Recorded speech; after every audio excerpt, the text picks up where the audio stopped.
The Nevada sun hung low and merciless over Fort Bragg when the world stopped making sense for Corporal Brock Sutherland. One moment he was standing in the gym annex, fists clenched, rage burning through his veins like thermite. The next moment he was airborne. Actually airborne. 215 pounds of Marine infantry lifted clean off the ground by a woman who weighed maybe 130 soaking wet. The concrete floor rushed up to meet him. His back slammed into the training mat hard enough to knock the wind from his lungs. His head bounced once. Twice. Stars exploded across his vision. Somewhere in the distance, a woman's voice cut through the ringing in his ears. Calm, clinical, utterly devoid of emotion. Second unauthorized physical contact. Time 21:09 hours. Both contacts initiated against me. Self-defense only. All documented on camera 4 with audio recording. Chief Petty Officer Alessandra Kincaid stood 3 feet away, hands at her sides. Open stance. Not even breathing hard. Blood still dripped from the split in her lower lip. The tooth he'd cracked 3 days ago gleamed uneven in the fluorescent light. But her eyes, those ice blue eyes, held something that made Brock's stomach twist with an unfamiliar sensation. Not fear, not quite. Recognition. The recognition that he'd made a catastrophic tactical error, that he'd underestimated his opponent, that everything he thought he knew about strength and dominance and what it meant to be a warrior had just been proved fundamentally, irreversibly wrong. Alessandra's hand reached down, not to help him up, to retrieve her phone from the weight bench, the phone that had been recording everything for the last 4 minutes and 37 seconds. She tapped the screen once. The recording stopped. Red timestamp frozen at 21:09:37. Documentation complete, she said quietly. Then she walked out of the gym annex without looking back. Her boots echoed in the silence. Each footstep a punctuation mark on the end of Brock Sutherland's career. Behind her, Brock lay on the mat, struggling to breathe, struggling to understand how the hell this had happened. The answer, of course, was simple. It had started 72 hours earlier. 72 hours earlier. The Pentagon, Arlington, Virginia. The conference room on the 3rd floor of the Pentagon smelled like old coffee and older secrets. Alessandra sat ramrod straight in a metal chair that had probably been uncomfortable since the Reagan administration. Her service dress blues were immaculate. Ribbons aligned with parade ground precision, hair pulled back in a regulation bun so tight it could survive a hurricane. Across the table, Admiral Graham Montgomery studied her with the kind of penetrating stare that came from 40 years of separating truth from bullshit in the intelligence community. He was 68 years old, silver hair cropped military short, 3 stars on his shoulder boards that represented a career spanning everything from the first Gulf War to the chaos of the global war on terror. His hands bore the calluses of someone who'd spent 3 decades alongside operators, not behind desks. He'd earned his stars the hard way. In the mud, in the dark, in places where the wrong decision got people killed. Chief Kincaid, he said. His voice carried the gravel of 1,000 briefings in 1,000 secure facilities. Do you know why you're here? Negative, sir. Fort Bragg, Legacy SEAL Training Program. You familiar with it? Affirmative, sir. Advanced CQC instruction for joint service personnel, designed to preserve historical SEAL techniques and integrate them into modern combat doctrine. Montgomery nodded once. He slid a manila folder across the table. Alessandra opened it. Inside, 2 personnel files, both women, both Navy, both SEAL qualified. Petty Officer First Class Diana Mercer, 26 years old, 4 years active duty, transferred from Fort Bragg to Naval Station Norfolk 3 months ago. Reason listed personal request. Petty Officer Second Class Kira Walsh, 24 years old, 3 years active duty, transferred from Fort Bragg to Little Creek 2 months ago. Same reason. Alessandra looked up. Sir, both filed Inspector General complaints before transferring, Montgomery said.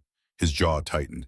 Both alleged systematic harassment at Fort Bragg, verbal abuse, physical intimidation, creating a hostile work environment for female operators. What happened to the complaints, sir? Closed. Insufficient evidence. No formal investigation conducted. Alessandra felt something cold settle in her gut. She knew that story. She'd heard variations of it her entire career. Women file complaints. Complaints disappear into bureaucratic black holes. Women transfer out or quit altogether. System continues unchanged. Why are you telling me this, Admiral? Montgomery leaned back in his chair. The leather creaked. Outside the window, Arlington Cemetery stretched toward the horizon. Rows upon rows of white headstones. Warriors who'd given everything for a nation that sometimes forgot to protect its own. Because Congress is watching, Montgomery said quietly. Two female SEALs quit a program specifically designed to prove integration works. That raises questions. Questions about whether we're serious about women in special operations, questions about whether the culture is changing or just pretending to change. And if Congress decides we're not serious, they shut down legacy program, 40 years of institutional knowledge, gone. All because we couldn't fix a harassment problem that shouldn't exist in the first place. Alessandra closed the folder. She understood now. This wasn't about justice for Mercer and Walsh. Not entirely. This was about institutional survival, about preserving a training pipeline that had produced some of the finest warriors America had ever fielded. You want me to go undercover, she said, not a question. Training liaison assignment. Officially, you're there to observe joint exercises and provide technical consultation. Unofficially, you document everything. Build a case so airtight that even the most skeptical IG investigator can't ignore it. And if there's nothing to document, if Mercer and Walsh were just looking for reasons to quit, Montgomery's expression hardened. Do you believe that, Chief? No, sir. Neither do I, which means you go to Fort Bragg, you do your job, you collect evidence, and when you're done, we fix this problem permanently. One way or another, he slid a second folder across the table, thicker than the first. Alessandra opened it. Transfer orders, security clearance documentation, operational parameters, cover story. Everything she'd need to disappear into Fort Bragg as just another face in the crowd. At the bottom of the stack, a single photograph. Master Chief Garrison Thorne, 62 years old. Weathered face that looked like it had been carved from granite and left to age in desert sun. Eyes that had seen the things most people couldn't imagine and shouldn't have to. Gulf War ribbons, Somalia, Iraq, Afghanistan. A career that spanned 3 decades of naval special warfare operations. Alessandra knew that face, knew those eyes, knew the man who'd pushed her harder than anyone had ever pushed her during Bud's training 7 years ago. Master Chief Thorne runs a legacy program, Montgomery said. He knows you're coming. He'll provide support. But Chief Kincaid understands this. Thorne is old school. He believes in the system. He believes in chains of command and regulations and doing things the right way.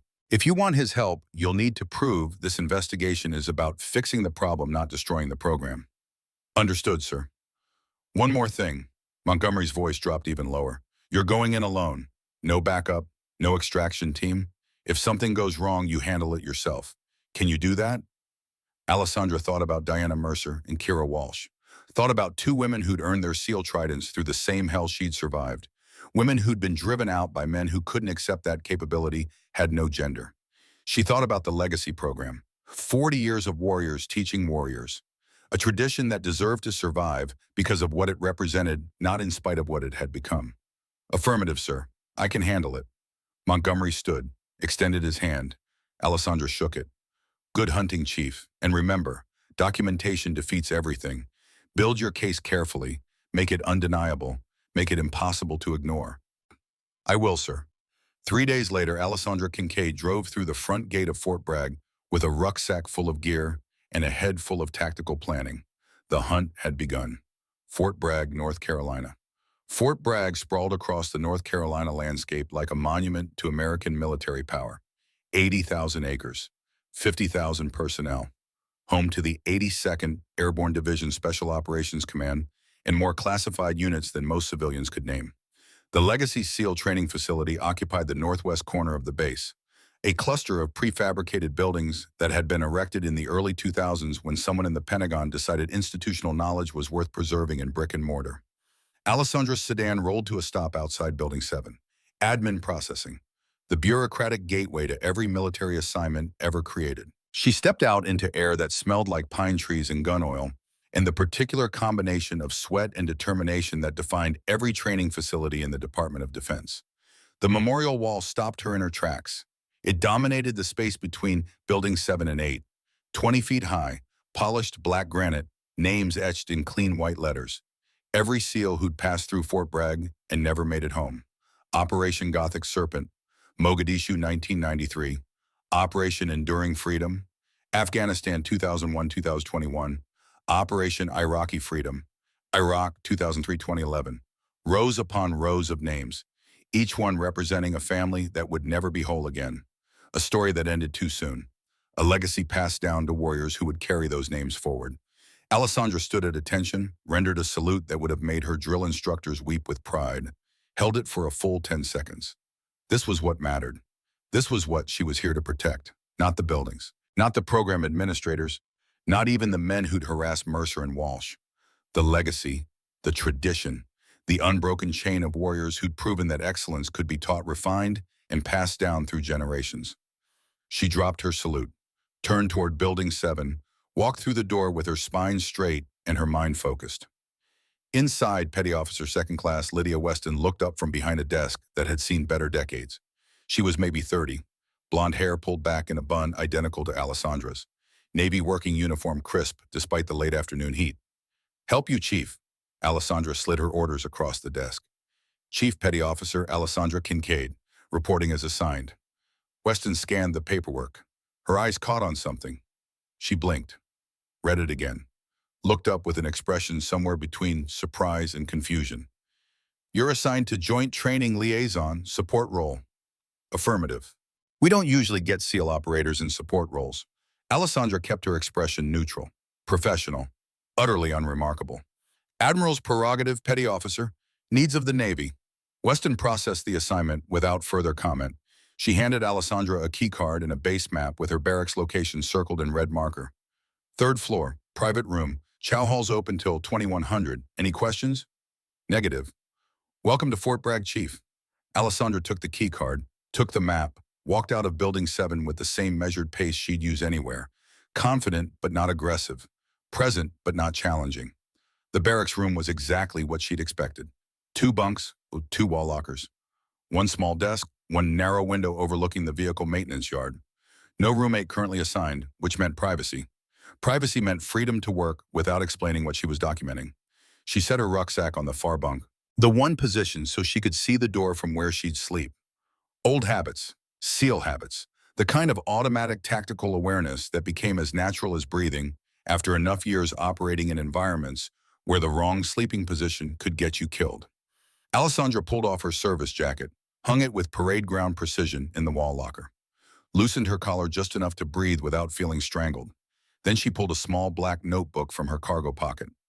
Weatherproof, unmarked, the kind that fit in a pocket and survived everything from salt water to sandstorms. She'd carried notebooks like this through 8 years of active SEAL operations, through training evolutions in Coronado, through combat deployments in places the Navy preferred not to name in official reports. Those notebooks had contained tactical information, enemy positions, entry points, weak spots in compound walls. This one would document a different kind of target. Alessandra opened to the first page, wrote in block letters that were perfectly legible, even in low light, Fort Bragg investigation. Day 1 mission objective. Document harassment patterns. Identify perpetrators. Build case for IG investigation. Preserve legacy program integrity. Operational parameters. Maintain cover as training liaison. Gather evidence through observation. Avoid direct confrontation until case is complete. Trust no one except Master Chief Thorne. She closed the notebook, slipped it back into her cargo pocket where it would remain accessible at all times. Then Alessandra Kincaid spent the next hour conducting what SEALs call environmental reconnaissance. She walked the barracks, noted exits, identified camera placements, memorized which hallways had blind spots and which had clear lines of sight from security monitoring stations. She located the emergency exits, the fire alarm pull stations, the electrical panels, not because she expected to need any of that information for escape or evasion, but because mapping your environment was fundamental, because knowing the terrain gave you advantages other people didn't have, because preparation wasn't paranoia when you were operating alone in potentially hostile territory. And make no mistake, Fort Bragg was potentially hostile. 2 women had already been driven out. Alessandra intended to make sure there wasn't a third. Building 12 sat at the southern edge of the training complex. Concrete walls, industrial lighting, the smell of gun oil and canvas, and the particular metallic tang of weights that had been lifted by thousands of hands over thousands of hours. The equipment bay occupied the entire first floor, 40 feet long, 20 feet wide, cages filled with training gear. Ropes, harnesses, weighted vests, everything needed for the obstacle courses and conditioning circuits. that turned ordinary personnel into warriors who could survive the chaos of modern combat. Alessandra entered at 14:30 hours, carrying a clipboard, wearing her black mechanic's gloves. The gloves were strategic. They hid what she didn't want anyone to see yet. Better to let people make their assumptions. A woman in a support role wearing gloves during training. Probably just cautious. Probably didn't want to get her hands dirty. Let them think that. Let them underestimate. The first rule of intelligence gathering: never show your capability until you're ready to use it. Alessandra moved through the equipment bay with practiced efficiency, logging inventory numbers, checking maintenance tags, photographing equipment layouts with her phone, building her mental map of the facility, learning which cameras covered which angles, which corners had blind spots, which exits led where. All of it done with the casual ease of someone who'd spent 8 years infiltrating environments where a single mistake meant death. She was halfway through cataloging the ropes section when she felt eyes on her. Not unusual. New personnel always drew attention for the first few days, but these eyes felt different. Assessing, measuring, looking for weakness. Alessandra didn't turn to identify the source. That would signal awareness. Awareness suggested training. Training suggested capability. Instead, she continued her inventory work. Same steady pace, same professional focus. But peripherally, she tracked movement. 3 figures, male, standing near the doorway. Not quite blocking it, just present, watching.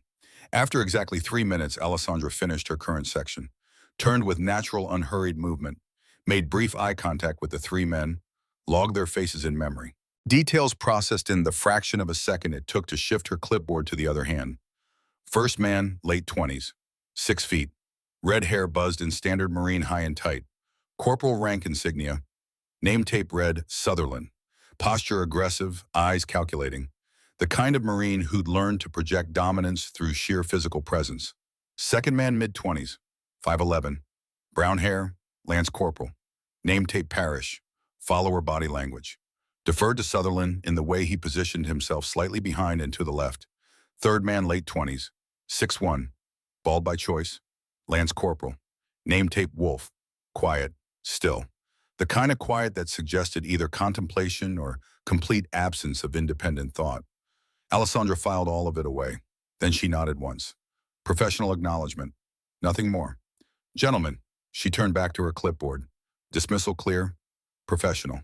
Appropriate for someone who had work to do and no interest in casual conversation. Behind her, she heard movement, footsteps, coming closer. Equipment inventory. Sutherland's voice carried that particular tone of forced casualness that preceded confrontation. That's what they've got SEALs doing these days. Alessandra didn't turn, didn't acknowledge the provocation. Just continued marking her clipboard. Need something, Corporal. Just curious about the new training liaison. We don't usually get operators in admin roles. Admiral's prerogative. Needs of the Navy. Huh. Sutherland moved closer, now standing maybe 6 feet away, close enough to invade personal space without quite crossing into assault territory. Saw your trident tattoo in the chow hall. Right wrist. That real or just for show?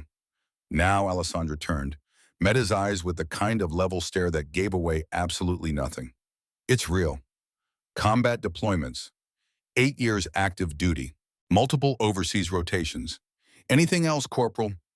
Something flickered in Sutherland's expression. Not quite hostility, not quite respect, just assessment. Like he was trying to reconcile the woman standing in front of him with whatever preconceptions he'd brought into the conversation. Just making conversation, Chief. Trying to be friendly. Appreciated, but I've got inventory to complete. She turned back to her clipboard. Final dismissal. Sutherland could take the hint or he could escalate. Either way, she'd document it. For a moment, nothing happened, just the ambient sound of the base. Distant vehicles, someone running a drill in one of the other buildings. The HVAC system cycling on with a mechanical groan. Then Sutherland spoke again. Quieter this time. Just loud enough for his companions to hear. Not quite loud enough to be formally confrontational. Admin SEAL with a clipboard, that's what passes for operators these days. No wonder the program's going to shit. Parrish snorted. Wolf just watched. Alessandra pulled out her notebook, wrote without looking up, 14:30 hours. Equipment bay. A. Corporal Sutherland. Verbal harassment indirect. Witnesses, LCPL Parrish, LCPL Wolf. No direct confrontation. Pattern monitoring advised.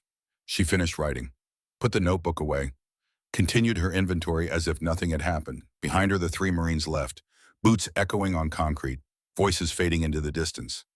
Alessandra didn't watch them go, didn't need to. She'd gotten what she came for. Faces, names, behavioral patterns, the beginning of documentation. This was how it started.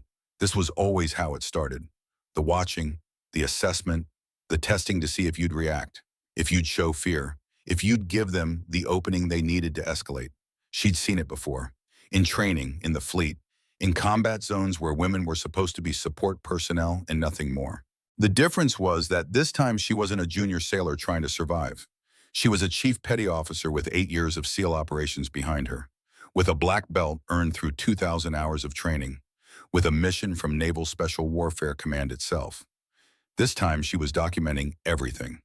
This time when they made their move, she'd be ready. Operations Office, Building 12. The Operations Office occupied the second floor of Building 12. Modern HVAC, actual insulation. Conference rooms with working projectors. This was where the planning happened, where evaluations were designed, where the appearance of professional standards was carefully maintained. Alessandra climbed the stairs at 1700 hours, entered through double doors marked authorized personnel only, and stopped. Standing at the coffee station, pouring from a pot that had probably been brewing since 0500, was a man she hadn't seen in 7 years, but would have recognized anywhere. Master Chief Garrison Thorne, 62 years old, 6'3", weathered face that looked like it had been carved from desert stone and left to age in the sun. Gulf War ribbons on his uniform. Somalia, Iraq, Afghanistan. A career that spanned 3 decades of naval special warfare operations. The man who'd been her primary instructor during Bud's Class 319 in 2017. The man who'd taught her everything about being a SEAL except how to quit. He looked up, saw her. For exactly 1 second, his expression showed recognition. Then it smoothed into professional neutrality. "Chief," he said. "Just that. Just her rank. Nothing more." "Master Chief," he gestured toward the coffee pot. "Fresh as of 0500. Tastes like battery acid, but it's wet and it's hot." "I'm good, Master Chief. Thank you." He nodded, took a sip from his own cup, studied her over the rim with eyes that had evaluated hundreds of SEAL candidates and could spot weakness from 300 yards. "You're the new support liaison," he said. Not quite a question. "Affirmative." "Huh," he set his cup down. "We don't usually get operators in support roles." "Budget cuts, needs of the Navy, Master Chief." His eyes narrowed slightly, not suspicious, just reading her the way he'd read 1,000 other sailors who weren't telling him the complete story. But he didn't push, not here, not in an office where anyone could walk in. "Well," he said, "welcome to Fort Bragg. It's not Coronado, but we keep busy. You need anything, my office is down the hall. I run the Legacy SEAL training programs here. Cross-service integration, teaching Marines how we do things in the teams." "Understood, Master Chief." He picked up his coffee, turned to leave, then paused. "Kincaid," he said quietly. "Class 319, Hell Week, L. You always had the best tactical awareness of any student I've trained." Alessandra almost smiled. Almost.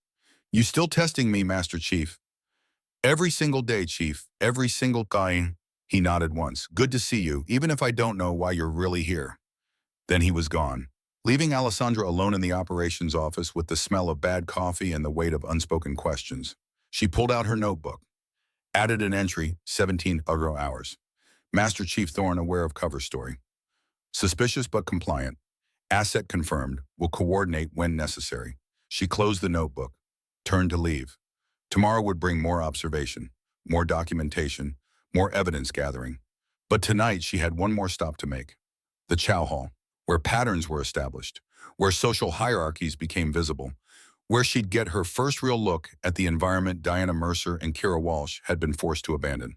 Alessandra Kincaid walked out of Building 12 as the sun began its descent toward the North Carolina horizon. Behind her, the Legacy program continued its daily rhythms, unaware that everything was about to change, unaware that the quiet woman with the clipboard and the gloves was about to force a reckoning 40 years in the making. The hunt had begun, and Alessandra Kincaid never quit halfway through a mission. The chow hall, 1800 hours. The chow hall at 1800 hours was controlled chaos. 200 personnel trying to eat dinner in the narrow window between the end of training rotations and the start of evening duties. Marines clustered at their tables. Navy personnel scattered among the contractors. Everyone segregated by invisible tribal boundaries that had nothing to do with official regulations and everything to do with service culture. Alessandra filled her tray with the efficiency of someone who'd eaten military food in worse conditions than this.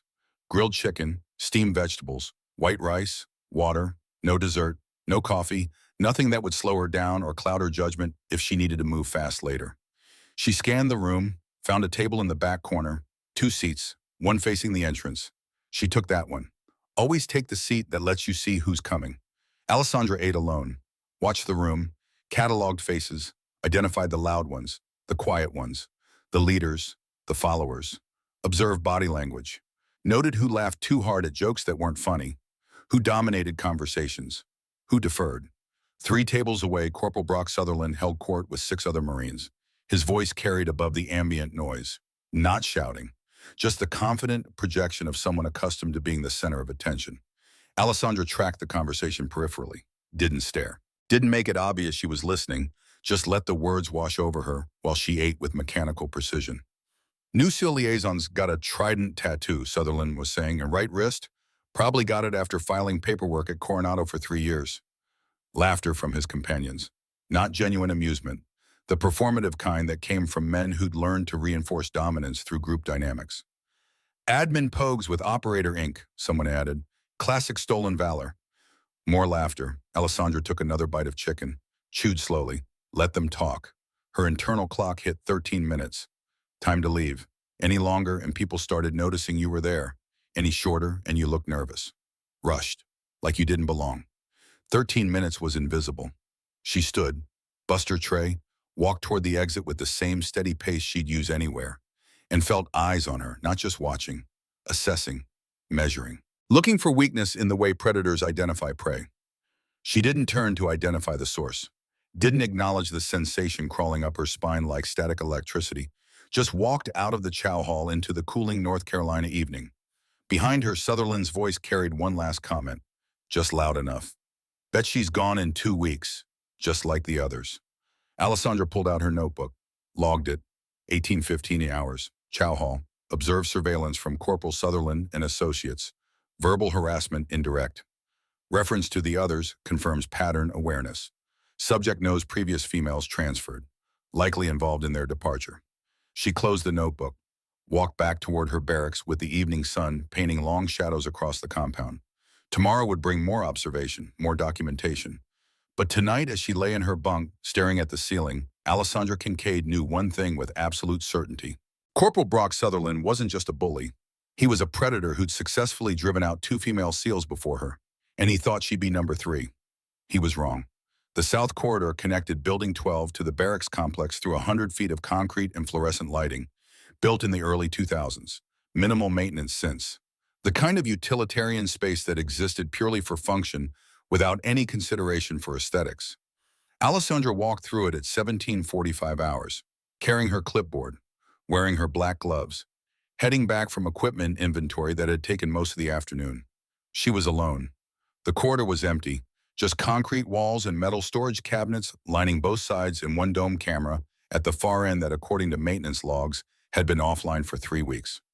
Alessandra had checked, verified, documented, and during her first day reconnaissance, she'd done something the maintenance logs wouldn't reflect. She'd fixed it, reconnected the power supply, repositioned the angle, made sure it captured the entire corridor. Nobody knew it was working again, nobody except her. She heard them before she saw them. 3 sets of footsteps, not trying to be quiet, not trying to hide, just matching her pace, getting closer. Alessandra didn't change her speed, didn't look back, just adjusted her path slightly, moved closer to the wall, closer to the storage cabinets, closer to the polished metal surfaces that would let her see what was coming without turning around. In the reflection, 3 figures. Sutherland in the center, Parrish on his left, Wolf on his right, flanking formation. Coordinated, deliberate. This wasn't spontaneous. This was planned. Alessandra's hand moved to her cargo pocket, slow, casual, drew out her phone with practiced ease, unlocked it, opened the camera app without breaking stride. When they were 10 feet behind her, she stopped, turned, raised her phone, and took a photograph. Flash and all, for exactly 2 seconds nobody moved.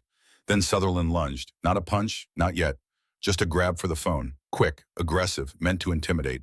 Alessandra stepped back, smooth, practiced, created distance, but Parrish was already moving. Coming from the side, his hand shot out, open palm, contact with her shoulder. Not a strike, a push, meant to rock her back, make her stumble. She redirected, let the force slide past, maintained her balance. Then Wolf grabbed for her arm, clumsy, panicked. He wasn't a fighter, just a follower who'd gotten caught up in momentum he didn't understand. Alessandra pulled her arm back, simple evasion, no technique required, and that's when Sutherland did it. He stepped forward, planted his rear leg, drove his hips up and forward. A kick, direct, brutal, meant for maximum impact. An upward kick that caught Alessandra square in the mouth. The sound was immediate, a crack like breaking hardwood. Her head snapped back. Blood sprayed across concrete. She dropped to one knee. Not from pain, from physics, from the sudden disruption of balance. When 215 pounds of force meets teeth and bone, momentum wins. Blood in her mouth, immediate, metallic, the taste of copper and rage. She touched her lower lip with two gloved fingers, brought them away red, felt with her tongue. The lower lateral incisor, fractured, not completely broken, just cracked from root to crown, the kind of damage that would hurt for weeks. Alessandra looked up at them. Sutherland stood there, breathing hard, adrenaline still firing, trying to look defiant, but his eyes showed something else. Uncertainty, the first edge of fear creeping in around his bravado. Parrish had gone pale. Wolf just stared. Nobody spoke. Alessandra rose slowly. One foot, then the other, stood straight, blood running down her chin, dripping onto her uniform. She raised her phone again, took another photo, this time of her own face, blood clearly visible, split lip, uneven tooth line, timestamp 1747 hours. Then she switched to the rear camera, photographed the ground, the blood spatter on concrete, distinct, undeniable. Finally she turned, touched the wall beside her, deliberately left a clear bloody fingerprint on the painted concrete. Photographed that too, all of it done in complete silence. No words, no accusations, just documentation. When she was finished, she looked at Sutherland. He opened his mouth, maybe to speak, maybe to threaten, maybe to apologize. She didn't wait to find out. Alessandra walked past them, steady pace, no running, no fear, just forward movement toward the quarter exit. Behind her, someone whispered something. She didn't catch the words. Didn't need to. She'd gotten what she came for. Evidence, documented, timestamped, photographed, and captured on the camera they didn't know was working. The sound of her boots on concrete echoed in the silence as she walked away from three Marines who were just beginning to realize what they'd done and what was coming next. Medical Bay, 18:05 hours. Hospital Corpsman First Class Fletcher Donovan had been stationed at Fort Bragg for 18 months, long enough to recognize the difference between an accident and something else. Chief Petty Officer Alessandra Kincaid entered at 18:05 hours. Alone, face partially obscured by blood that had started to dry in the corners of her mouth, lower lip swollen, moving with the kind of controlled precision that suggested she was managing pain through sheer force of will. Donovan looked up from his desk, saw her, stood immediately. "Chief, what happened?" Alessandra didn't answer right away. She pulled a folded piece of paper from her cargo pocket, set it on the desk, unfolded it to reveal three words written in neat block letters. Donovan processed that for exactly 1 second. Then he gestured toward the examination room. "Let me see." She followed him, sat on the examination table without being asked, tilted her head back when he brought over the portable light, opened her mouth when he needed to assess the damage. Professional, cooperative, completely silent. Donovan examined the injury with the methodical care of someone who understood that documentation mattered as much as treatment. Split lip, lower lateral incisor fractured from crown to root. No displacement but clear crack line visible even without x-ray. Soft tissue damage consistent with blunt force trauma. Impact site showing early bruising. He stepped back. "This needs imaging. X-rays, proper documentation." Alessandra nodded once. "You want to tell me how this happened?" She pulled out her phone, opened the photo gallery, turned the screen toward him. The first image showed three Marines standing in a quarter, clearly confrontational positioning. Timestamp 1746 hours. The second image showed Alessandra's face. Blood fresh, injury obvious. Timestamp 1747 hours. The third image showed blood spatter on concrete. Distinct pattern. Timestamp 1747 hours. The fourth image showed a bloody fingerprint on a wall, clear, undeniable. Timestamp 1748 hours. Donovan looked at the images, looked at her, understood immediately what he was seeing. You documented it before coming here. Affirmative. Chief, this looks like assault. I need to file a medical report. Written documentation, photographs, x-rays, my signature, official timestamp. I understand. He studied her face, not the injury, her eyes, saw something there that made him choose his next words carefully. This goes in the system. Medical report like this triggers mandatory notification. Command gets informed. Investigation starts whether you want it to or not. I'm counting on it, HM1. Donovan nodded slowly, pulled on examination gloves, retrieved his medical camera, began the documentation process that would turn an injury into evidence. He photographed from multiple angles, close-ups of the split lip, wide shots showing facial bruising, detailed images of the fractured tooth visible when she opened her mouth wide enough for the camera flash to illuminate the damage.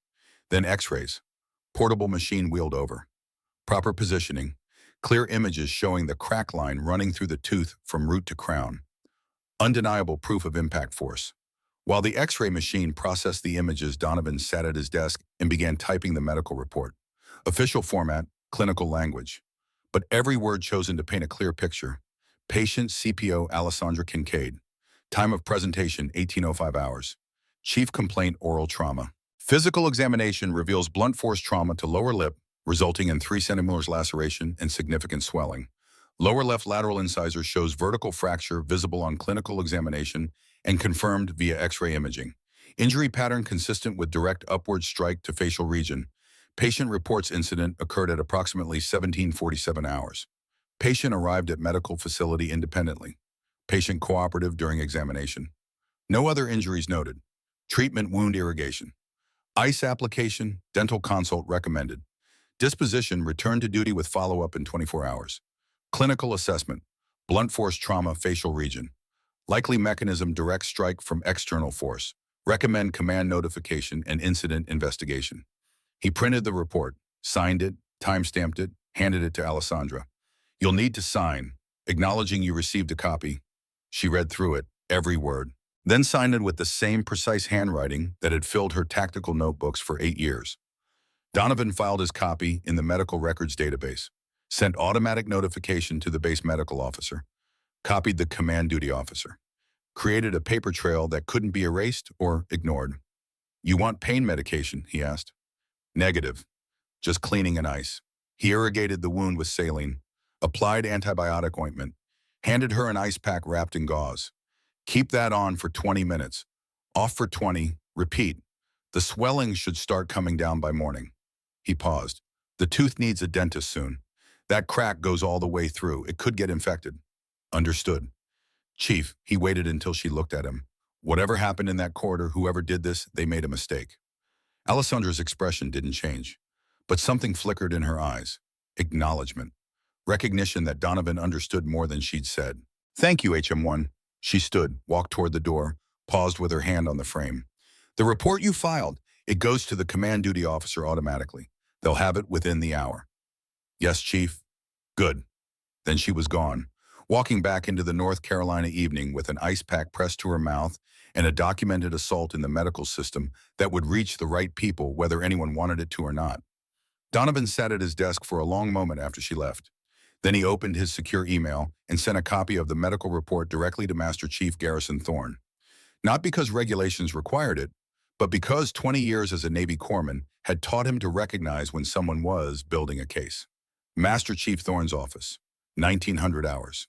Thorne read Donovan's medical report 3 times. Each reading made his jaw tighter, his hands steadier, his resolve harder. Blunt force trauma, fractured tooth. Patient reports incident occurred at 1747 hours. Recommend command notification and incident investigation. He had also received a separate encrypted message from Alessandra at 1830 hours. No text, just 5 attached images. 3 Marines in a corridor, her bloody face, blood spatter, a fingerprint, all time-stamped. Building a case exactly like he'd taught her during intelligence training 7 years ago. Document everything. Create undeniable evidence.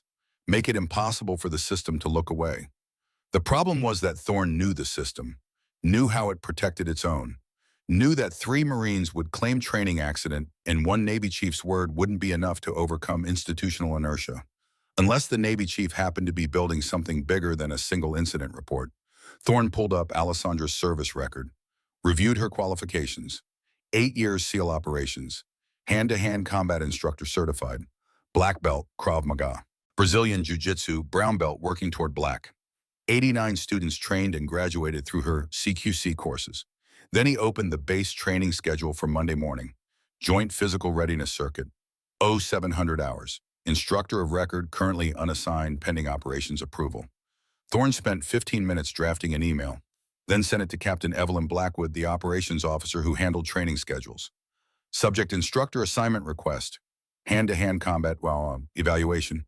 Captain Blackwood requesting CPO, Kincaid be assigned as primary instructor for Monday's Joint Readiness Circuit. Her qualifications exceed requirements. Her availability is confirmed. Suggest we utilize Navy SEAL expertise for cross-service training benefit. Full instructor credentials attached. Respectfully, MCPO Thorne. He hit send, then sat back and waited. Blackwood responded within 20 minutes. Approved. Kincaid assigned as primary instructor. Roster assignments at her discretion. Good hunting, Master Chief. Thorne smiled grimly. Blackwood was sharp. She'd seen the medical report too. Probably put the pieces together faster than most. He opened a new message. This one to Alessandra. You're on the training floor Monday. AEO 700. Primary instructor. Roster assignments are yours. Make it count. Her response came 2 minutes later. Understood. Thank you, Master Chief. Then one more line. They won't see it coming. Thorne's smile widened. No, they wouldn't, because Corporal Brock Sutherland and his companions had made a fundamental tactical error. They'd assumed that silence meant weakness, that documentation meant fear, that a woman who walked away from an assault without fighting back was someone they'd already beaten. They had no idea what Monday morning would bring. Barracks, 2100 hours. Alessandra sat on her bunk, ice pack pressed to her swollen lip, laptop open, reviewing training protocols, hand-to-hand combat evaluation standards, performance metrics, proper technique requirements, everything she'd need to run Monday's session by the book. More importantly, she spent the evening reviewing the roster. Joint Physical Readiness Circuit participants were divided into squads of 8, 4 squads total, 32 personnel, mixed Marines and Navy, random assignment under normal circumstances. But these weren't normal circumstances. And as primary instructor, roster assignments fell under her discretion. She opened the personnel database, searched 3 names: Corporal Brock Sutherland, Lance Corporal Quinn Parrish, Lance Corporal Dex Wolf, currently assigned to different squads based on the previous schedule. Alessandra reassigned them. Squad 1, all 3 together. First rotation, first station. Then she designed the stations. Station 1, weapon retention drill. Opponent attempts to strip training rifle from your grip. Requires proper hand placement, rotational control, muzzle discipline. Tests whether you understand leverage or just rely on strength. Station 2, ground control escape. Partner has you in modified mount position. Escape without giving up your back. Requires hip mobility, technical knowledge, staying calm under pressure. Station 3, standing clinch control. Opponent grabs your uniform. Establish control and create safe distance. Tests whether you can manage close quarters contact without panicking. All standard drills, all legitimate training exercises, all designed to expose technical weaknesses in people who relied on aggression instead of skill. Alessandra saved the roster, uploaded it to the training system, made it official. Then she went to the gym. The base weight room was nearly empty at 2100 hours. Just a few dedicated lifters and one contractor running on the treadmill with headphones blocking out the world. Alessandra wrapped her hands. Black cotton wraps that she'd used for 8 years, frayed at the edges but still functional. She worked the heavy bag for 40 minutes.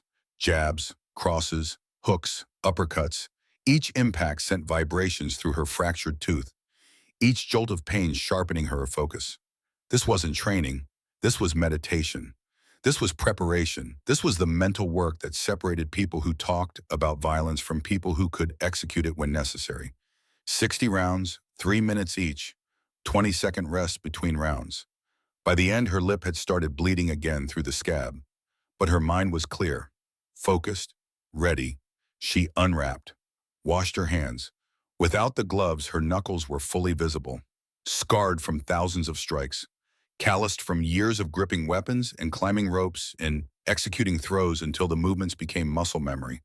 Fighters' hands. Monday, everyone would see them. Saturday and Sunday. The weekend passed in careful preparation. Alessandra reviewed SEAL CQC training manuals, studied Brazilian Jiu-Jitsu escape techniques, watched instructional videos of weapon retention drills, built her case one documented hour at a time. She also spent time at the memorial wall, standing in front of those names, thinking about what legacy really meant. It wasn't about keeping people out. It was about bringing them up to standard, about preserving techniques that worked, about passing down knowledge earned through blood and sweat and sacrifice. That's what she was fighting for. Not herself, not even for Mercer and Walsh. For the 40 years of tradition those names represented. Thorne's private counsel. Saturday evening.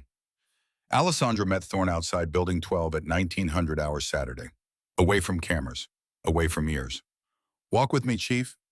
They walked the perimeter of the training complex in silence for 3 minutes. Finally, Thorne spoke. You know this isn't just about you, right? What do you mean, Master Chief? Thorne stopped, turned to face her. His expression was grave.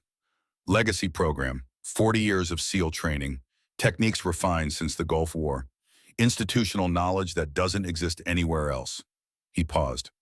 Congress is watching. 2 female SEALs quit. If they decide we can't protect women in this program, they shut it down. All of it. Gone. Alessandra felt the weight of that settle over her like a lead blanket. So I'm not just investigating harassment. You're the test case for whether legacy program survives. If you can't succeed here, if the system can't protect you, then Congress concludes the culture is broken, and broken things get shut down. Admiral Montgomery mentioned congressional scrutiny. He didn't say, he probably didn't want you carrying that weight, but you need to know, this investigation isn't just about justice for you or Mercer or Walsh. It's about preserving something bigger. Alessandra was quiet for a long moment. Then the stakes just got higher. Considerably. Thorne studied her face. Can you handle that? I don't have a choice, Master Chief. If I fail, the program dies. If I quit, the program dies. The only option is to succeed. Then make Monday count. Show them what SEAL standards really mean. I will. They walked back in silence. But now Alessandra understood the full scope of her mission. This wasn't just about 3 Marines who couldn't accept women. This was about 40 years of warrior tradition hanging in the balance. And she was the only thing standing between preservation and extinction.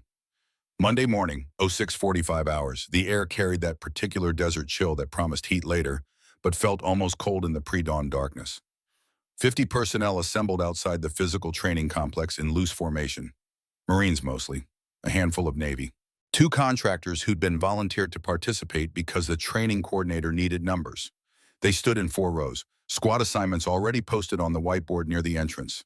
Equipment staged and ready. Standard Monday morning, standard training evolution. Except for the laminated card posted above the whiteboard. Hand-to-hand combat evaluation. Primary instructor CPO Kincaid. Station assignments see roster. Evaluation begins 0700 hours. Brock Sutherland arrived at 0650, late enough to make an entrance, early enough to avoid official notice. Parrish and Wolf flanked him like supporting actors who'd learned their blocking. Sutherland scanned the formation, spotted the roster board, saw his name listed under Squad 1. First rotation. Perfect. Get it done early. Show everyone how this was supposed to work. Then he saw the instructor assignment and grinned. New girls really doing this, he said to Parrish. This is going to be entertainment. A few other Marines had noticed too. Whispers spreading through formation. Not hostile, just curious. Wondering how someone who'd filed a medical complaint 3 days ago planned to run a combat evaluation. At 0658, the door to the PT complex opened. Chief Petty Officer Alessandra Kincaid stepped out. Black training pants, fitted, professional, gray t-shirt with the Navy SEAL trident printed small over the left chest. No rank visible, no name tape, just the trident, and no gloves. For the first time since arriving at Fort Bragg, her hands were completely bare. Knuckles marked with scars that told stories of thousands of hours spent on heavy bags and training mats. Calluses built up layer by layer from gripping rifles and climbing ropes and executing techniques until failure became impossible. The hands of someone who'd earned every inch of that SEAL trident. Her lip was still swollen. The bruising had shifted from purple to yellow-green. When she opened her mouth to speak, the uneven tooth line was obvious. But her voice carried across the formation with parade ground authority. Formation, just that one word. But the tone made everyone unconsciously straighten. Alessandra walked past the assembled personnel, stepped onto the wooden platform that served as the instructor riser, turned to face them. 50 sets of eyes locked on her. She let the silence build for exactly 5 seconds. Then she spoke. I'm Chief Petty Officer Alessandra Kincaid, 8 years active SEAL operations. 89 students graduated through my close quarters combat courses. Today's evaluation tests fundamental CQC skills developed over 50 years of SEAL legacy. She gestured toward the memorial wall visible between buildings. Every warrior whose name is on that wall earned their place through demonstrated competence, not through strength, not through aggression, through mastery of technique under pressure. Her eyes swept the formation, paused briefly on Sutherland, moved on without acknowledgement. Today you'll prove whether you're worthy of that legacy. She pulled a laminated card from her pocket, read from it in the same level emotionless tone. 3-station combat assessment. Station 1 weapon retention under opposition. Station 2 ground control escape from modified mount. Station 3 standing clinch control and disengagement. Each station is timed. Performance will be logged. Standards are non-negotiable. Alessandra lowered the card, looked across the formation. This is not strength training. This is technical evaluation. Anyone who fails to demonstrate proper form will repeat the station until standards are met. Someone in the back row shifted weight. The sound carried in the early morning stillness. Alessandra's eyes found him, held his gaze for 2 seconds. He went motionless. She pointed at the whiteboard. Squad assignments are posted. Station rotations are fixed. You will move when instructed. You will execute techniques as demonstrated. You will maintain safety protocols at all times. Pause. Questions. Silence. Outstanding. Squad 1 report to Station 1. Remaining squads observe from designated positions. She stepped off the platform, walked toward the first station, didn't look back to see if they followed. Didn't need to. Squad 1 moved toward Station 1. 8 personnel, Sutherland, Parrish, and Wolfe among them. Alessandra stood at the station, 2 training rifles already positioned. Foam barrels weighted to approximate real weapons but safe for contact drills. Weapon retention, she announced. Her voice carried to all 4 squads. Opponent attempts to strip the rifle from your grip. Your objective: maintain control using proper hand placement and rotational technique. She picked up one of the training rifles, held it in standard ready position. Demonstrate proper grip. She showed them. Support hand on the forward grip, firing hand on the pistol grip, thumb positioned over the selector, elbows tucked, weight balanced. When someone attempts to strip your weapon, your instinct will be to pull back. That's wrong. Pulling back creates a strength competition. She gestured to one of the Squad 1 members who wasn't Sutherland. Private First Class Morrison, built like a linebacker, 220 at least. Morrison attempted to strip the rifle from my hands. Morrison stepped forward, grabbed the barrel, pulled hard. Alessandra didn't pull back. She rotated, turned the barrel toward his thumbs, his weakest grip point, stepped back at an angle, created leverage that had nothing to do with strength and everything to do with geometry. Morrison's grip broke. The rifle stayed in Alessandra's hands. Rotation beats strength, angle beats mass. She handed the rifle to Morrison. Your turn. Sutherland, you're his opponent. Sutherland stepped forward, grinned, grabbed the barrel when Morrison presented the weapon. Morrison pulled straight back, just hauled on it with raw strength. Sutherland was stronger. He ripped the rifle free in 3 seconds. Alessandra's voice cut through the morning air like a blade. Improper technique. 0 retention. Failure. She marked something on her clipboard. Reset. Morrison, do it correctly this time. Rotate the barrel toward his thumbs. Step back at an angle. Morrison tried again. Better this time. Not perfect, but functional. Sutherland still got the rifle, but it took longer. Marginal, Alessandra noted. Passing but needs refinement. She looked at Sutherland. Your turn. Parrish is your opponent. Sutherland took the rifle, presented it in what he probably thought was proper ready position.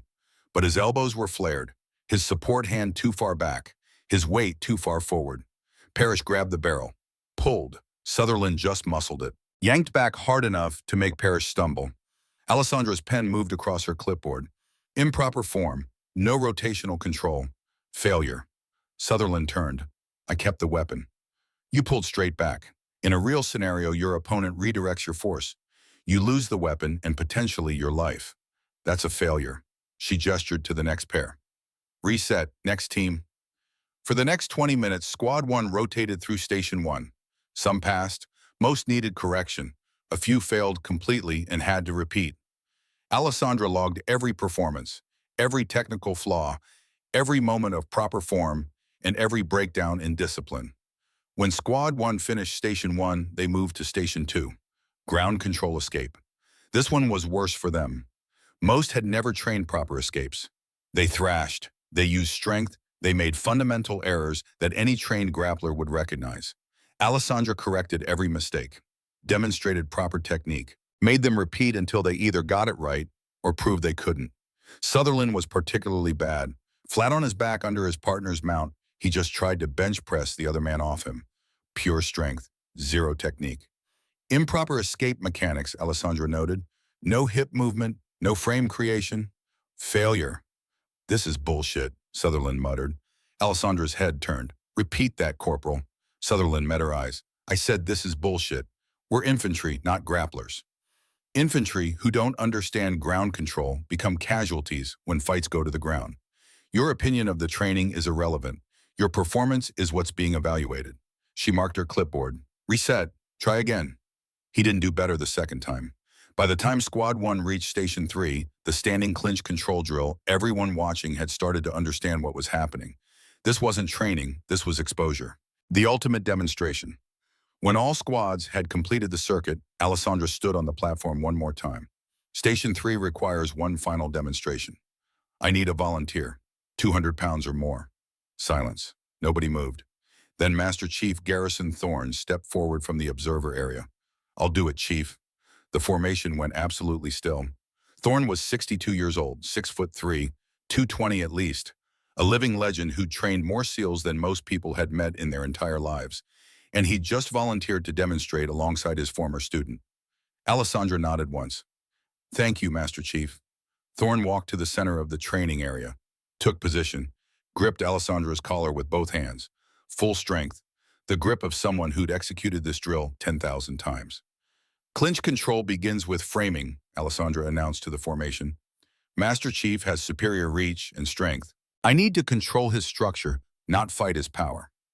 Her hands came up, gripped his elbows, not fighting the hold, controlling the frame. Watch the footwork. She shifted her weight, created an angle. Thorne maintained his grip, but his balance was now compromised. Now the throw, hip entry, weight transfer, using his grip against him. Alessandra moved, smooth, controlled, a different technique than she'd use on Sutherland later. This was instructional, demonstrative, showing mutual respect between teacher and student. She executed a modified Taiotoshi.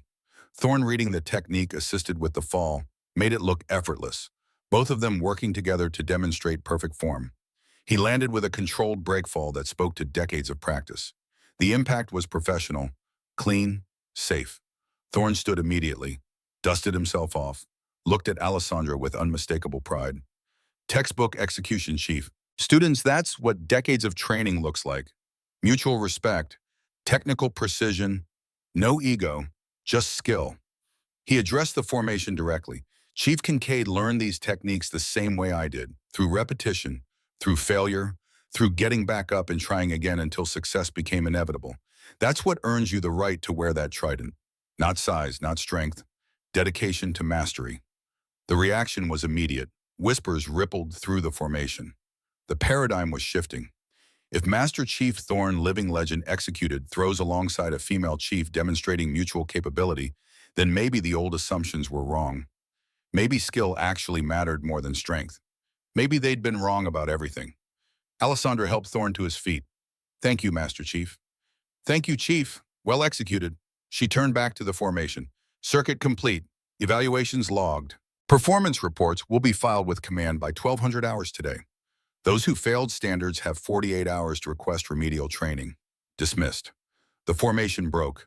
Personnel scattered toward the barracks, toward Chow, toward anywhere that wasn't under Alessandra's level stare. Sutherland walked past without making eye contact. Parrish followed. Wolf kept his head down. As they left, one of the observing Marines, a corporal from Squad 3, approached Alessandra hesitantly. "Chief, can I ask a question?" "Affirmative." "Where'd you learn those techniques?" "Brazilian Jiu-Jitsu, 8 years training, brown belt, 2,000 hours documented mat time, SEAL CQC instructor course. Same curriculum as Master Chief Thorne." The Marine's eyes widened. "And you've actually deployed combat operations. 8 years active duty, multiple rotations. Details are classified." "Understood, Chief, thank you." He walked away. But Alessandra heard him say to his buddy, "Dude, she's not admin. She's an actual operator." The word would spread. By lunch, everyone would know. By dinner, Alessandra Kincaid wouldn't be new girl anymore. She'd be something else entirely. She gathered her clipboard, her notes, her documentation of every failure, every technical gap, every moment where ego exceeded capability. Then she walked back toward the admin building to file her report. Behind her, Thorne stood near the equipment bay entrance. He'd watched the entire evolution, seen every moment. He caught her eye as she walked past, nodded once. She returned it. No words needed. They both knew what Monday morning had accomplished. And they both knew what would come next. Because men like Brock Sutherland didn't learn from embarrassment. They escalated. They retaliated. They made mistakes driven by ego instead of strategy. Alessandra was counting on it.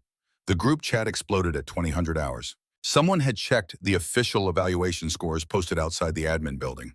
Seen the results? Seen who'd filed them. Brock Sutherland's phone lit up with notifications. Message after message. Most of them weren't sympathetic. "Bro, you got schooled by the new chief. She made you look like a boot in front of everyone. Maybe next time check if she's qualified before talking shit." That ground escape was embarrassing, man. Master Chief let her throw him, and you couldn't even execute basic technique. Brock sat on his bunk staring at his phone like it might spontaneously combust. 73 messages, all variations on the same theme. "You failed. She exposed you. Everyone saw." Parrish paced near the window. Wolf worked his jaw in that nervous way that meant he was processing information his brain didn't want to accept. The silence between them carried weight. The kind that builds when men realize they've miscalculated badly and don't want to admit it out loud. "She set us up," Brock finally said, voice low, controlled. The kind of quiet that preceded violence. "Put all 3 of us in the same squad. First rotation. Made sure everyone was watching when we failed her bullshit standards." "Those weren't bullshit standards," Parrish said quietly. "She demonstrated every technique. We just couldn't execute them." Brock's head snapped up. "Whose side are you on?" "I'm not on anyone's side. I'm just saying she knew what she was doing. Those were legitimate drills. We looked bad because we actually performed badly. We performed badly because she designed the evaluation to make us fail. Weapon retention based on rotation instead of strength. Ground control that requires technical knowledge we've never been taught. That's rigging the test." Wolf stopped working his jaw long enough to speak. "What if she reports the scores to command official evaluation failures go in our records?" That got Brock's attention. Official documentation. Performance reports. Black marks that followed you through your career. The kind of thing that affected promotions, assignments, everything that mattered. And Kincaid had said she'd file the reports by 1200 hours, which meant they were already in the system. Permanent, undeniable. "She's not getting away with this," Brock said, standing now, pacing, energy building. "We're going to talk to her. Clear the air. Make her understand that evaluation was inappropriate and those scores don't reflect our actual capability." "Talk to her," Parrish repeated flatly, "like we talked to her Friday in the corridor." That was different. That was heat of the moment. This is professional. We approach her, explain the situation, request she reconsider the evaluation parameters. And if she says no, Brock's jaw tightened. She won't, because she knows what happens if she pushes this. Parrish looked at his phone, pulled up the base directory, found Alessandra's official Navy email. Standard military communication channel. Professional. Appropriate. "You really think this is a good idea?" "I think it's the only idea. Those scores get withdrawn or we make our case directly." Brock grabbed Parrish's phone, typed quickly. "Subject evaluation discussion. Request Chief Kincaid Squad 1 request meeting to discuss this morning's evaluation parameters. Concerns regarding assessment methodology and scoring criteria. Available tonight, 2100 hours. Gym Annex. Respectfully, Corporal Sutherland." He hit send before Parrish could object. "There, professional communication.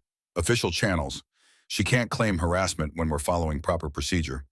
Parrish looked skeptical. What if she brings someone with her, another instructor? Master Chief Thorne. Then we have a professional discussion with multiple parties present. Either way, those scores don't get filed without us having our say.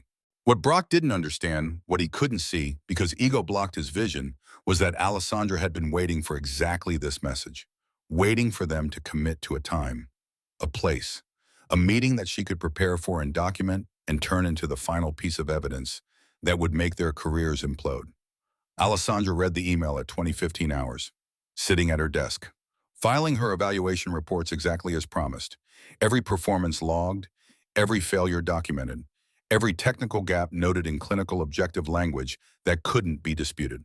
Squad 1 station, 1 weapon retention drill. Corporal Sutherland demonstrated improper grip mechanics, 0 rotational control, and failure to maintain muzzle discipline.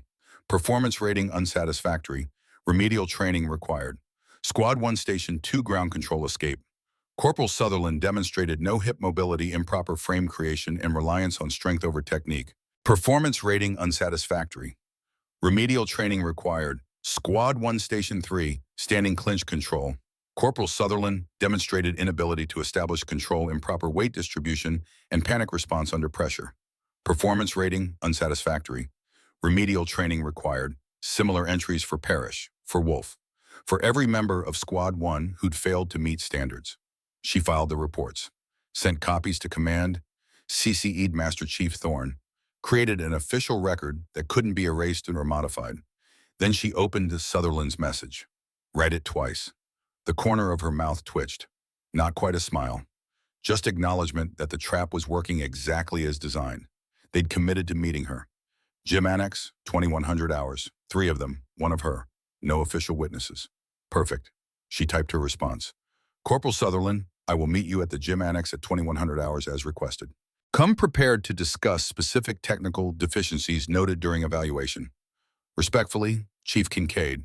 Professional, appropriate, giving them exactly what they'd asked for while setting conditions they didn't understand. Then she sent a second message, this one to Master Chief Thorne. Meeting scheduled tonight, 2100 hours, Gym Annex, Sutherland Parish Wolf. They requested discussion of evaluation scores. I accepted. Recommend you monitor security feed. Do not intervene unless I signal or serious injury appears imminent. I need this documented. Thorne's response came within minutes. Understood, I'll be watching. But Chief, if things go sideways, I'm coming in. No arguments. Alessandra smiled at that, Thorne being Thorne, protective of his students even when they were fully qualified operators. Acknowledge, Master Chief, but they won't go sideways. Everything is proceeding exactly as planned. She closed her laptop. Check the time. 23 hours. 37 minutes until the meeting. Time to prepare the battlefield. Brock's barracks room. 30 minutes before the scheduled meeting. Quinn Parrish stood near the window looking at the photo on his phone. His younger brother. Marine Private Danny Parrish. 20 years old in the picture. Bright smile. Dress blues. Taken 2 weeks before deployment. KIA Afghanistan 2019. Killed covering his squad's retreat when their convoy hit an IED. You ready? Brock's voice cut through his thoughts. Quinn looked up. Brock and Wolf were already moving toward the door. Combat utilities. Hard expressions. The body language of men preparing for confrontation. I'm not going. Brock stopped. Turned. What? I said I'm not going. Parrish, we talked about this. We're settling this. Making her understand. Making her understand what that we can't handle being evaluated by someone better than us. Quinn's voice was quiet, steady. She ran that evaluation by the book, Brock. Demonstrated every technique. We failed because we don't know the material. That's on us. She set us up. She did her job. We didn't do ours. Quinn slipped his phone into his pocket, kept his hand there, feeling the weight of his brother's memory. My brother died doing the right thing even when it was hard. I'm not dishonoring his memory by assaulting a superior officer because my ego can't handle being wrong. Brock's face flushed. So you're abandoning your brothers just like that? You're not my brothers. Quinn's voice was firm now, final. Danny was my brother, and he'd tell me the same thing I'm telling you now. Walk away, apologize, be better. Silence filled the room like water filling a sinking ship. Wolf shifted uncomfortably. Maybe Quinn's right, Brock. This feels— Shut up, Brock snapped. He turned back to Quinn. You're done here. Transfer request goes in tomorrow. I don't want you in my unit. Already submitted it this afternoon, Corporal. Effective immediately upon approval. Quinn walked toward the door, paused with his hand on the frame, looked back one last time. My brother gave his life saving people. I won't throw mine away hurting someone who's doing her job. That's the difference between us. He walked out, left Brock and Wolf standing in the suddenly empty room. Left behind whatever friendship they'd thought they had. Did the right thing even when it was hard. Just like Danny would have. Behind him, Brock stood frozen for 10 seconds. Then he grabbed his jacket. Fine, we don't need him. Let's go. Wolf hesitated. Brock, maybe we should. Are you with me or not? Wolf looked at the door Quinn had just exited through, looked at Brock, made his choice. I'm with you. They left together, 2 instead of 3. The trap had just gotten more dangerous, more desperate, more likely to end exactly the way Alessandra had planned. The gym annex was separate from the main fitness center, smaller, older, used mostly for specialized training that needed space away from the standard weight room chaos. Alessandra entered at 20:50 hours, 10 minutes early, gave herself time to set final conditions. 4 dome cameras positioned throughout the space. She'd mapped them all during her day 1 reconnaissance. 3 were standard visual-only surveillance, fixed positions, predictable coverage gaps near the equipment storage and in the corners. The 4th was different, newer than the others, positioned in the far corner with clear sight lines to the main training area. And according to maintenance logs she'd accessed that morning, this one had been upgraded 2 years ago with audio recording capability after a training incident where visual footage alone couldn't establish fault. Most personnel didn't know about the audio. Most assumed base security cameras were visual surveillance only. But Alessandra had checked, had verified, had confirmed that everything within 15 feet of that camera would be recorded with full audio. She walked to the center of the room, looked up at the audio-capable camera, calculated the coverage radius, then began positioning equipment. Weight bench shifted slightly left. Training mats repositioned to create natural foot traffic patterns.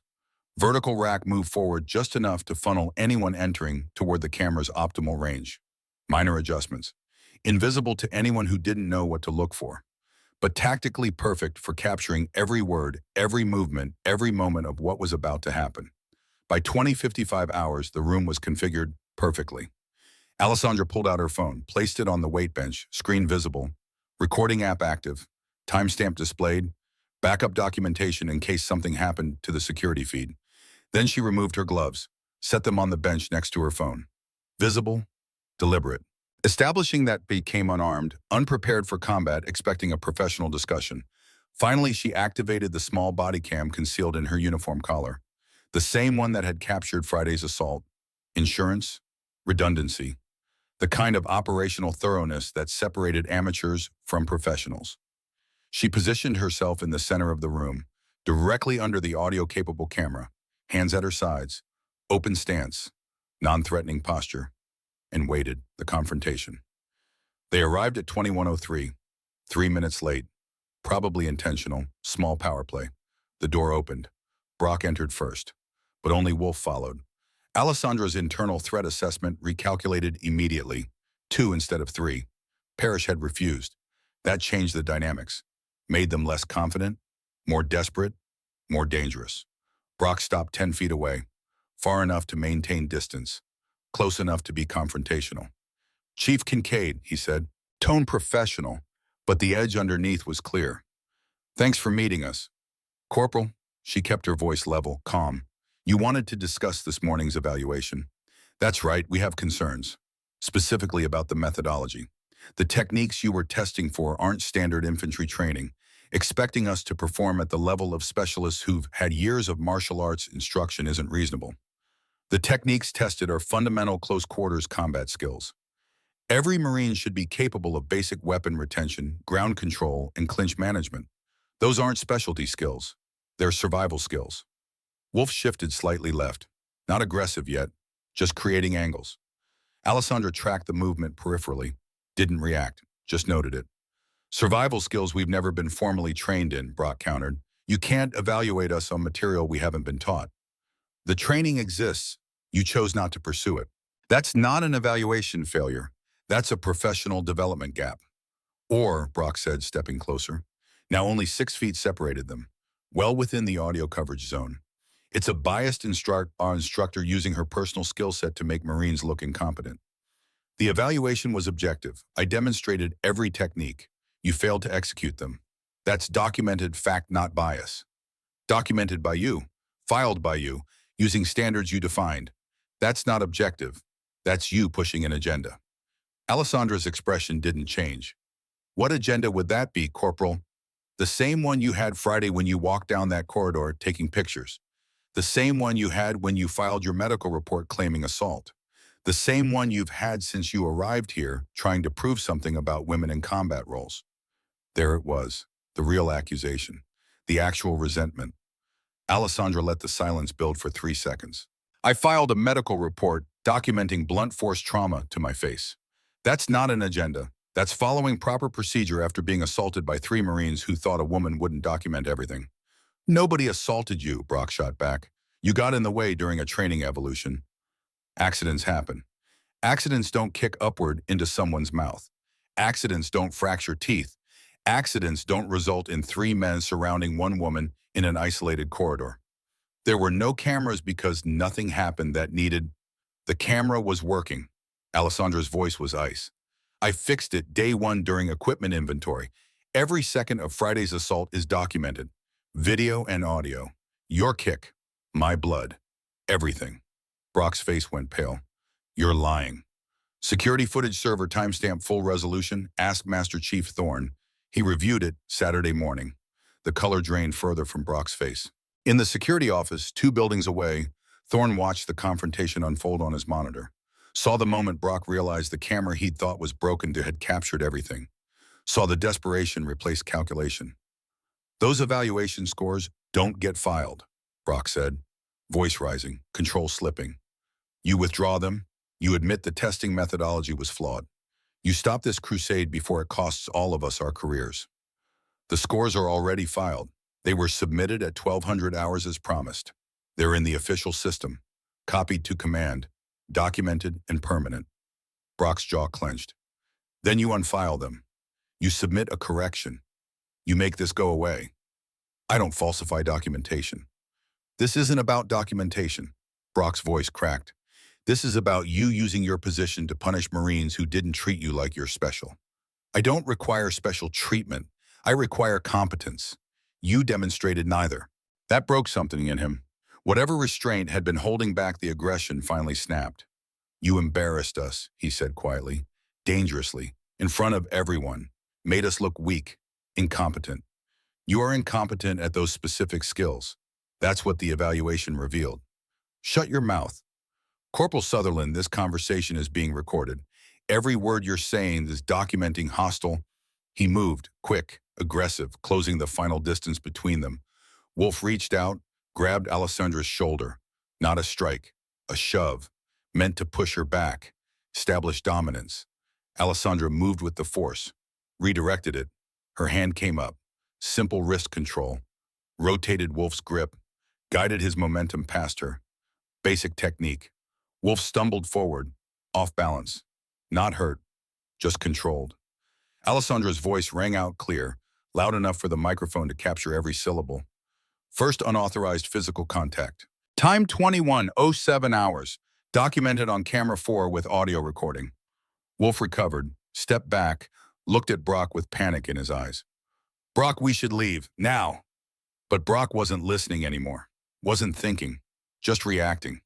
All the humiliation of the morning evaluation, all the rage at being exposed, all the resentment at a woman proving she was better, all of it channeled into pure aggression. He rushed from behind, trying to grab her, control her arms, end this before she documented anything else.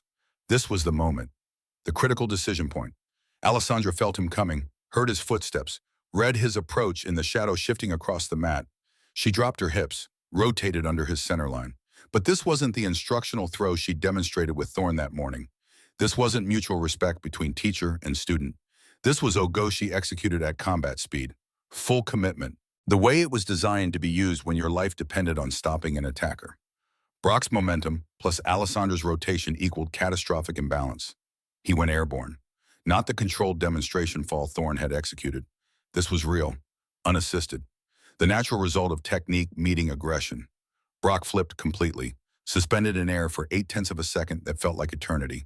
Then gravity took over. He crashed onto his back. The mat absorbed some impact, but not enough. Air exploded from his lungs. His head bounced once against the padding. Not hard enough for serious injury, just hard enough to stun. Alessandra stepped back immediately, hands visible, open stance. Non-threatening posture, despite having just thrown a man who outweighed her by 85 pounds. Second unauthorized physical contact, she said clearly, projecting toward the camera. Both contacts initiated against me. Both responded to with minimum necessary force. No strikes delivered. Self-defense only. All documented on camera 4 with audio recording.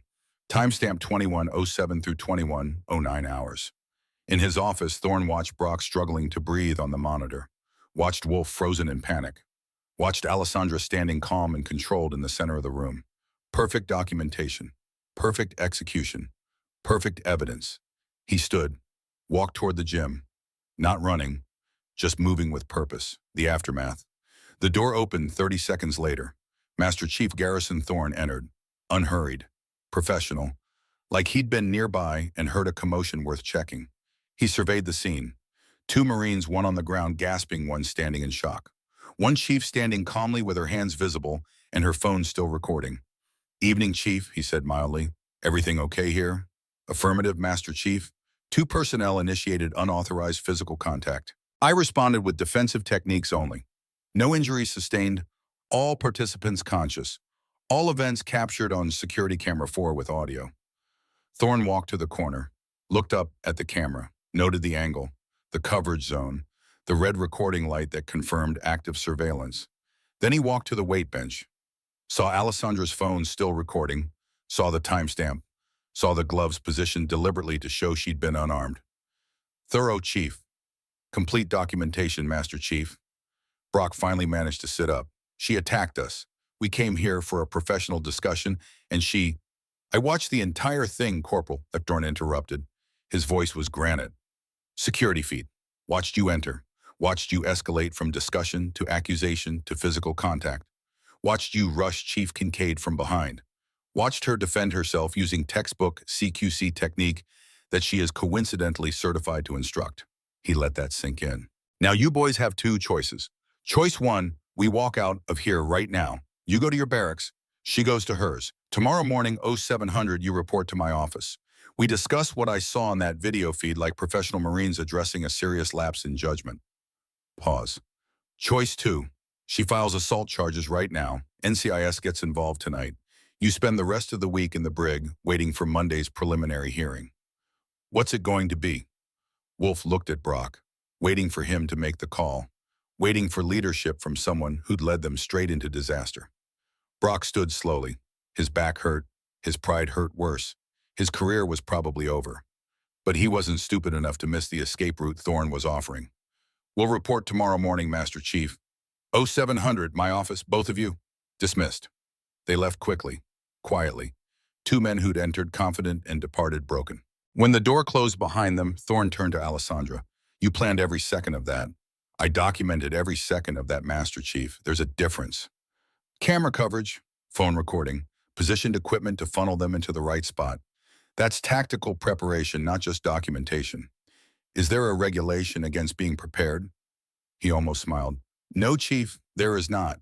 He picked up her gloves from the bench, handed them to her. "You okay?" "Affirmative. No contact, landed clean, no injuries sustained. Tooth still hurts, but functional." Thorne looked at her for a long moment. "You know this doesn't end here. The video shows them initiating contact, shows you defending yourself, but there'll be people who say you provoked it. Set them up. Let them say it. The evidence speaks for itself. Evidence isn't always enough. Then I'll make sure there's more evidence than anyone can ignore." He nodded. "Tomorrow morning when those 2 report to my office, I'm recommending formal investigation. NCIS, JAG, the whole apparatus. You ready for that?" "I've been ready since Friday, Master Chief." "I know you have." He paused. "You did it right, stayed calm, defended without excessive force, documented everything. You taught me well, Master Chief.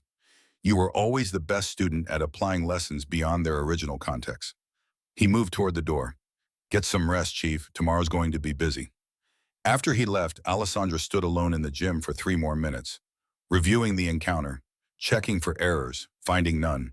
She'd given them every opportunity to make the professional choice, every chance to walk away. They'd refused every single one. Now the evidence was overwhelming. Medical documentation from Friday, evaluation failures from Monday morning, video and audio from tonight showing them initiating assault against a superior NCO. 3 separate incidents, 3 different forms of documentation, 3 pieces of a case that couldn't be dismissed. She gathered her phone, her gloves, walked back to her barracks through the North Carolina night. Tomorrow would bring consequences. But tonight, Alessandra Kincaid allowed herself a moment of quiet satisfaction.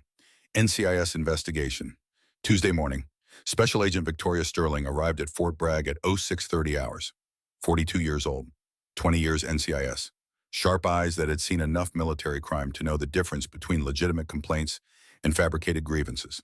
She'd reviewed Alessandra's evidence package during the helicopter flight from Norfolk. Body cam footage from Friday, crystal clear video of Brock's upward kick, the crack of impact, blood spray. Alessandra's calm documentation. Repaired security camera footage from the South Corridor, the camera they'd thought was broken, but that Alessandra had quietly fixed. Every moment captured. Medical report from HM1 Donovan. X-rays showing tooth fracture.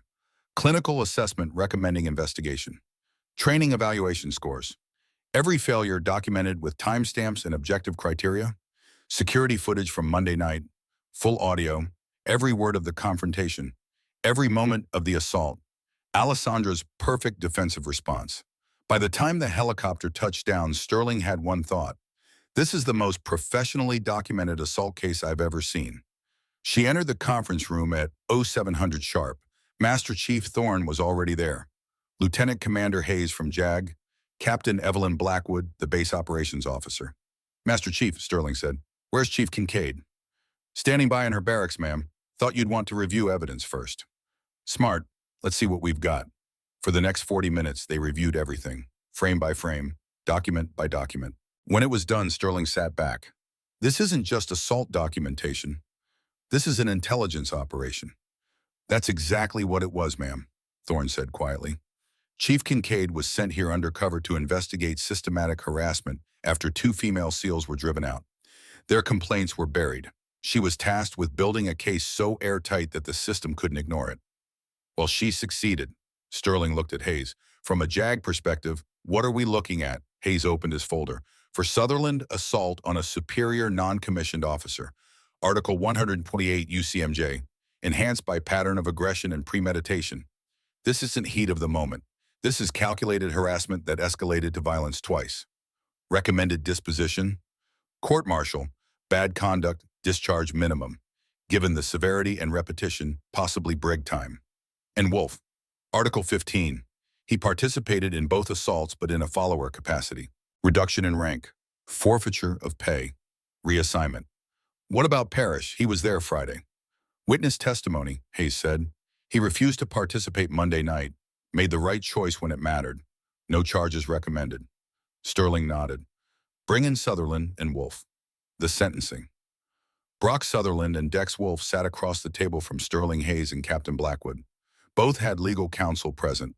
Both looked like they'd aged 10 years in 12 hours. Sterling opened her laptop, turned it toward them. "I'm going to show you evidence. You will watch in silence." First clip, Friday South Corridor, Brock's kick, Alessandra's blood. Wolf went pale. Second clip, Monday morning training, every failure exposed. Third clip, Monday night gym, full audio, every threat, every escalation, both assaults, Alessandra's defensive responses. When it finished, silence filled the room. Hayes spoke first. "Corporal Sutherland, do you dispute any aspect of what's shown in these videos?" Brock's voice was barely audible. "No, sir." "Do you wish to make a statement?" "No, sir." Hayes opened his folder. "For the record, NCIS is initiating formal investigation into multiple incidents of assault against Chief Petty Officer Alessandra Kincaid. You have the right to legal representation which has been provided. Anything you say can and will be used in court-martial proceedings. Do you understand, Bao?" "Yes, sir." Sterling leaned forward. "Corporal Sutherland, you're looking at court-martial for assault on a superior NCO. Enhanced charges due to pattern of aggression. You will be confined to base pending trial. You will surrender your Liberty card. You will have no contact with the Chief Kincaid or any witnesses. Violation results in immediate brig time. Clear. Yes, ma'am. She turned to Wolf. Lance Corporal Wolf, Article 15 proceedings. Reduction in rank. Forfeiture of pay. Same restrictions. Clear. Yes, ma'am. Dismissed to your legal counsel. They left. Two careers disintegrating in real time. After they were gone, Sterling looked at Blackwood. Captain, where's Chief Kincaid? Adjacent conference room, ma'am. Bring her in. The meeting, Alessandra entered in full service, dress blues, ribbons aligned perfectly, bearing professional. She stood at attention until Sterling gestured to a chair. At ease, Chief, have a seat. Alessandra sat, hands folded, expression neutral. Sterling studied her for a long moment. Chief Kincaid, I've been doing this job for 20 years. I've seen a lot of assault cases. She paused. I have never seen anything as thoroughly documented as what you provided. Body cam, medical reports, security footage, audio recording. You built this case like a professional intelligence operative. Thank you, ma'am. That wasn't a compliment. That was an observation. Sterling leaned forward. You came here with a mission to investigate harassment, to build evidence, and you succeeded. But I need to know, did you provoke Sutherland, set him up to fail, create conditions that would make him react violently? Alessandra met her eyes without flinching. No, ma'am. I provided fair evaluation based on legitimate SEAL CQC standards. I demonstrated every technique before testing. Corporal Sutherland failed because he lacked technical competence, not because the test was rigged. And Friday's assault, I was conducting routine inventory. They chose to confront me. I photographed them for documentation. They chose to escalate to violence. And Monday night, they requested a meeting via official email. I accepted. I positioned myself where security cameras could capture everything because I anticipated they might become hostile. When they initiated contact, I responded with minimum necessary force and ensured all evidence was preserved. Sterling sat back. So you're saying you didn't provoke anything? You just prepared for what you knew was coming? Correct, ma'am. I assessed the threat, I took precautions, and when they made their move, I was ready. Sterling looked at Hayes. JAG assessment? Chief Kincaid's actions are textbook defensive documentation, ma'am. She didn't create the harassment, she exposed it. Sterling nodded. Chief, off the record, woman to woman, how did you know they'd come after you? Alessandra allowed herself a small smile. Because I read the case files on Petty Officers Mercer and Walsh. Both described the same pattern. Verbal harassment, social isolation, escalating intimidation. And when they filed complaints, the system buried them. So I knew if I came here, the same thing would happen to me, unless I documented everything so thoroughly that the system couldn't ignore it. Sterling shook her head, impressed despite herself. Outstanding work, Chief. Your mission is complete. Thank you, ma'am. What's next for you? I have another assignment, ma'am. Different base, similar issues. Sterling smiled. Then they'd better watch out. Thursday evening, circles closed. Alessandra's laptop chimed at 1900 hours. Encrypted email. She opened it. From PO1 Diana Mercer, subject. Thank you, Chief Kincaid. I heard about the investigation at Fort Bragg. I heard about Sutherland's court-martial. I heard that someone finally made the system work. When I filed my complaint 18 months ago, I thought I was doing the right thing. When they closed it without even interviewing me, I thought I'd failed. That maybe I was wrong, that maybe I wasn't tough enough for this. Knowing that you finished what Kira and I couldn't, it changes everything. Not just for us, for every woman who comes after. You proved it wasn't us, it was them. And that matters more than I can say. Thank you for not quitting. Fair winds. Diana. Alessandra read it twice. Then opened the second email that had arrived simultaneously. From PO2 Kira Walsh, subject, you did it. Chief Diana forwarded me the NCIS report. Henshaw's under investigation. Sutherland's done. The program survived. I spent 6 months thinking I should have fought harder, should have documented better, should have been stronger. You showed me it wasn't about strength. It was about patience, strategy, building a case they couldn't ignore. I'm back in training now, different base, different unit, but I'm back because you proved it was possible. SEALs don't quit. You reminded me what that means. Kira. Alessandra closed the laptop, looked out the window at Fort Bragg spread across the North Carolina landscape. Two women who'd left believing they'd failed. Now back, fighting, surviving. That mattered more than any court-martial. Her phone buzzed. Text from Admiral Montgomery. Legacy program survives IG investigation. Congress satisfied. 40 years of SEAL tradition secured. Well done, Chief. Report Monday for next assignment. Alessandra allowed herself a rare smile. Mission complete, all of it. The investigation, the justice, the preservation of something bigger than any individual. 40 years of tradition, saved not through violence, not through complaints, through documentation, through patience, through forcing the system to work even when it didn't want to. Formation, goodbye. Friday morning. The formation was voluntary. Nobody had ordered it. Word had just spread that Chief Petty Officer Alessandra Kincaid was departing Fort Bragg at 0900 hours, and personnel who wanted to pay respects could form up at the vehicle yard. 63 people showed up, Marines, sailors, contractors, not everyone, but enough. Alessandra stood in full dress uniform, Navy service, dress blues, ribbons displayed in perfect alignment, and centered above them all the SEAL trident. Master Chief Thorne called formation to attention. The investigation had concluded. Sutherland had accepted a court-martial plea agreement, bad conduct discharge, reduction to E1, 60 days confinement. Wolf had taken Article 15, rank reduction, forfeiture of pay, reassignment. Lieutenant Colonel Henshaw, retired, was under IG investigation for suppressing harassment complaints. His pension suspended. Quinn Parrish had been granted his transfer request with commendation for refusing to participate in the Monday night assault. And Alessandra had completed her mission. Thorne had asked if she wanted to say anything. She'd agreed. She stepped forward, looked across the faces watching her. When I arrived at Fort Bragg, some of you thought I was just another admin liaison, someone who'd file papers and disappear. She paused. 3 Marines made that assumption. They tested me, harassed me, eventually assaulted me. They thought silence meant I was weak. Her eyes swept the formation. They were wrong. Some nods. Recognition. I didn't come here to prove women can fight.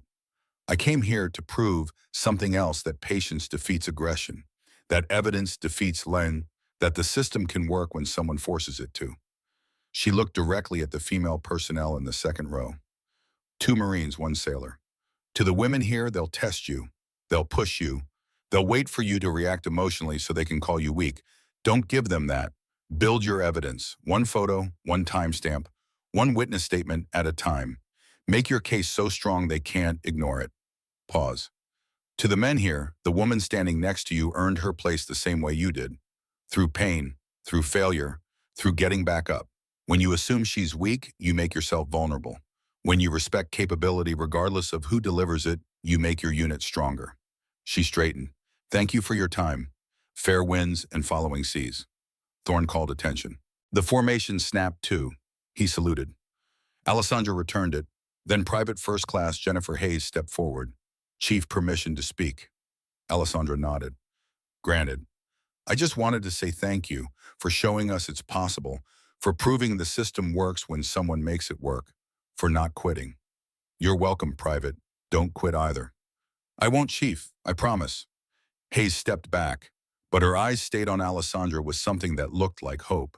The sedan arrived. Alessandra's gear or deck arms were already loaded. She walked toward the vehicle. Thorne fell into step beside her. You changed this place, he said quietly. I just exposed what was already here. The culture changes when people like Private Hayes decide they won't accept it, when they demand better. They reached the sedan. Alessandra turned to face him one last time. Master Chief, you once told me that SEALs who survive are smarter than SEALs who are just strong. Back then I was too cold and tired to understand. Now I do. Thank you for that lesson. Thorne smiled. Thank you for proving I was right to teach it. Best student I ever graduated. Go teach the next generation. She shook his hand, got in the sedan. The driver pulled away. Alessandra watched Fort Bragg shrink in the rear window, the formation dispersing.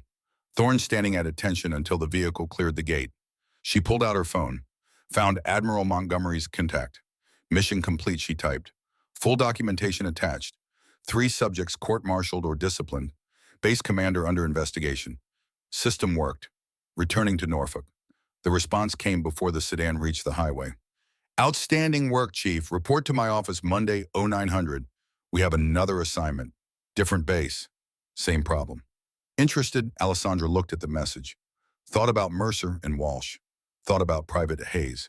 Thought about every woman who'd been told to stay quiet. She typed her response. Affirmative. Send the details. The sedan merged onto the highway. North Carolina landscape stretched endlessly. Somewhere behind her, Fort Bragg continued its routines. But something fundamental had shifted. Some barrier had been broken. Proof wasn't just possible. It was portable, replicable, teachable. Alessandra pulled out the photo from her first day. The memorial wall, all those names. She'd spent 4 days thinking about legacy, about what it meant to honor warriors who came before. The answer was simple. Those names didn't care about gender. They cared about competence, about warriors who mastered technique, about operators who completed the mission. Alessandra had completed hers. And somewhere Thorne was training the next generation who would complete theirs. The legacy continued, not because nothing changed, but because the right things did.